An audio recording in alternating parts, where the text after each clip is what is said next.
So I'm going to keep it real with you guys. I'm a little bit worried about the island in WWE 2k25 and what it truly means for the future of this franchise, but should you be? That's what we're going to find out today. I'm going to go over everything that we've now learnt about the island, what some people have learnt via the means of like other things. I'm going to be looking at Twitter posts, whatnot, and we're going to be making an actual opinion on this mode based on what we currently know. Now, obviously, the game is not out yet, so everything I'm saying is pretty much preemptive, right? This is more talking about should you pre-order the game based on what we know on these modes, right? And right now, I'm going to say it, in terms of pre-order, you ain't getting a penny out of me from a pre-order. Absolutely not right now. And I don't think the island is going to change that. It really isn't. But let's get into it. So, as we all know, WWE 2k25 now has the island trailer that dropped literally last night as of recording. And it revealed not too much, but apparently a lot more has been revealed via like probably 2K's website themselves, which we will be checking out in a second, and also just from people on Twitter. So shout outs to SmackDown Hotel for most of the information here, and also shout outs to Game Vault for having some information on this as well. More so opinions, but a lot of the opinions I kind of share, and it's worth bringing up these concerns just from a core creation and a creation suite specific standpoint. Obviously, I know that's not the big audience, and that's just more of like a niche within 2K, but it's my expertise and that's something that I want to talk about. So let's talk about all things the island. I thought that the trailer was okay, right? It's a good trailer, but it's not showing me what the island is. It's just showing me what the island looks like, really. Basically, it's kind of like you go around, you do some cool stuff, you wrestle a few matches, and these matches will help you build up your rankings in the island from bronze all the way up to diamond. You know, there's like some districts, there's Hero HQ, the Arcade of Tomorrow, the Temple of Ancestors, and the Deadlands. Interesting stuff, but my problem is that in terms of what it actually is right now, there's not a lot of substance to it. And I understand, right, it is a wrestling game, so this is a mode where you can go online and play as a character, create your own character, and wrestle people. There really doesn't need to be much else to it, and I will stand by it and I will say I completely understand, alright, and I completely get that sentiment. I think it is completely fine to have a mode where people just wrestle. That's fine, and it's online as well, right? So that's also a little bit of fun to it. But my problem is this mode not going to feel a little bit monotonous at times, right? Like, think about it from this perspective. I understand, like I said, it's a wrestling game, and what do we want to see? We want to see wrestling. There lies the issue. There isn't much else to do that we've seen apart from wrestling. Now, obviously, again, that might be different, right? Like, I'm not sure what exactly this is going to entail. They still haven't told us everything about it, and I know we're probably going to get drip fed a little bit more in the next, what, like 20-ish days, in the next like 3 weeks or so before the game comes out in early access, and then everyone's going to know everything. Because let's be real here, the people who get early access and the people who pay a little bit extra to get it 7 days early are going to reveal all, and that's just the truth. So I think the big talking point,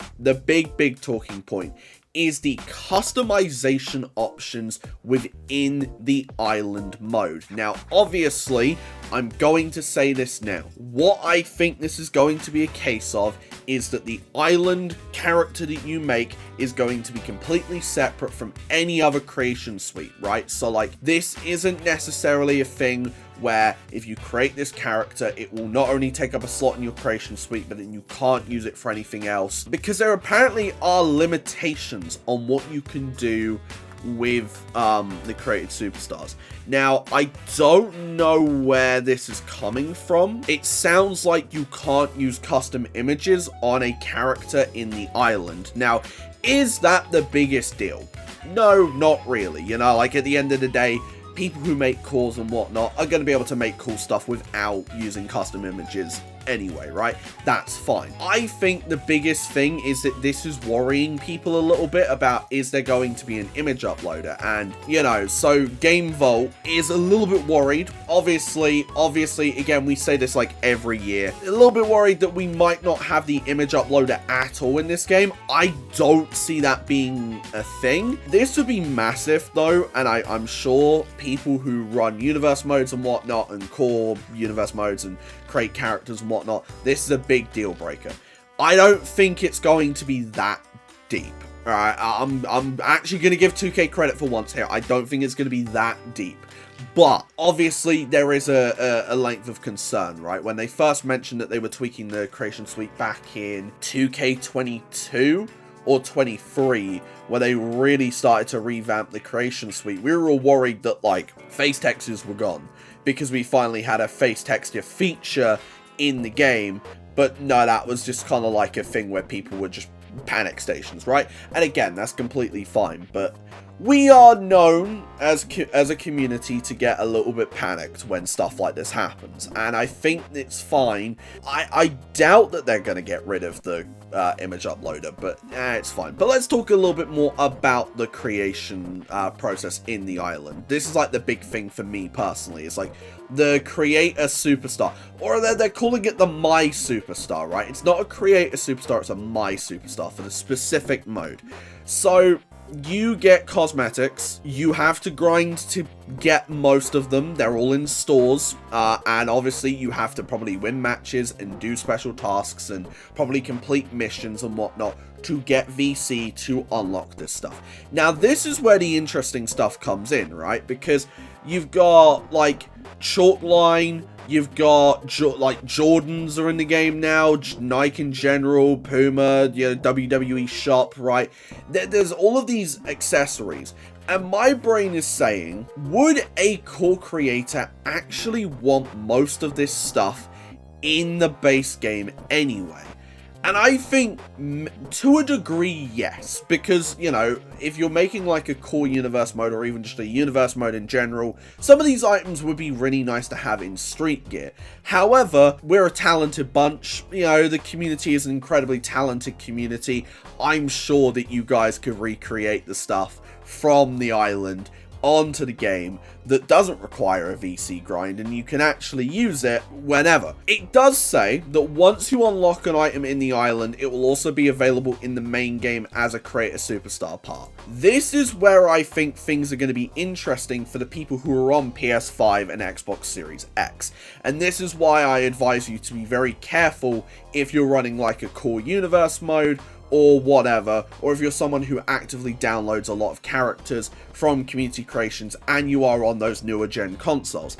I would be very wary about this one specific thing, because there is a chance that there's a certain item that maybe like has the shape that you need for a certain item of a character's attire, and that might cause problems. Now, do I think a lot of the core creators and whatnot are going to play this mode? Maybe not. But it is still something, it's something to keep an eye on, right? Like, it's a bit of an issue. It's a bit of an issue. There's like some cool arenas as well. It's hard to really kind of give this a full forced opinion, right? I just don't really know what to truly say about it until we get to the point where I can actually see what the island is a little bit more. Few different categories for the cores: gender, background, archetype, weight class, and more. So that sorts out attributes. Okay, that makes sense. By completing quests, challenges, live events, and matches, you'll be able to earn XP and VC that can be used to increase your attributes, unlock badges, and basically build up cosmetics. The parts in there work very similarly to how my faction persona cards worked, and this is where I think a big problem is going to be is, you know, a lot of these items are going to be good, but are people actually going to want to use them for creations? Because in order to do that, then you need to make sure that everybody who downloads it has it, right? Like, this is the big thing. And then there are apparently chapters and quests. Chapter 1 of the single player story is available at launch, with 4 additional chapters coming post launch at no additional cost. Now, okay, fair enough to 2K for that one, alright? They could have easily have just hidden that behind the DLC, and every DLC pack brought in a new chapter, and you had to buy the DLC to have that. That is one thing I will give 2K, and I will be completely honest, that good on them. Good on them. I'll keep it real. I'll keep it real. Now that I've read a little bit more about it, here's my final thoughts on the island right now and everything we know about it. I think that it's fine. I'm worried it's going to be a little bit bare bones, but maybe I'm just not the target audience for this kind of experience. I am very worried that this is 2K's main focus, and this is the big 2K selling point for 2k25. When a mode like this comes out, right, and it is, I'm just going to say it, very predatory in nature, in the sense of it is a VC grind, and that VC you'll be able to buy, and I guarantee you'll probably also be able to buy experience points as well. Let's be real here, it's 2K, and if it's not in 25, they'll do a mode similar to this in 26, and yeah, you'll probably be able to buy experience on that one as well. So it feels very, like, I can't say it feels pay to win just yet, right, because I don't know if you can buy experience. It's pay to look cool, right? It's literal cosmetics. And I think that's going to be a thing that's going to become a big bone of contention in the wider community, and especially within the creation community, which, you know, is my main focus. I think it will be enjoyable, and if this main story is interesting, I think there is going to be a playability to it, right? You're going to want to come back, and you're going to want to finish those few more chapters if the story is good. I like the fact that we're getting, like, these, like, new items, and we're getting, like, Nike and stuff in the game. I just don't like the fact that it's hidden behind this mode, but I know that that's how that works in NBA as well, from what I've heard, so it's not like they're, you know, giving us different treatment just because it's a wrestling game. But let me know your thoughts. Hopefully I've been less argumentative about this game now. Hopefully it's not a war zone in the comments, but let me know your thoughts. I genuinely want to hear it. I actually want to have like an open dialogue with you guys. If you want to see more wrestling think pieces in general, go ahead and check that out. And yeah, apparently YouTube really thinks you'll like this one, so yeah, go ahead and click on that video. See ya!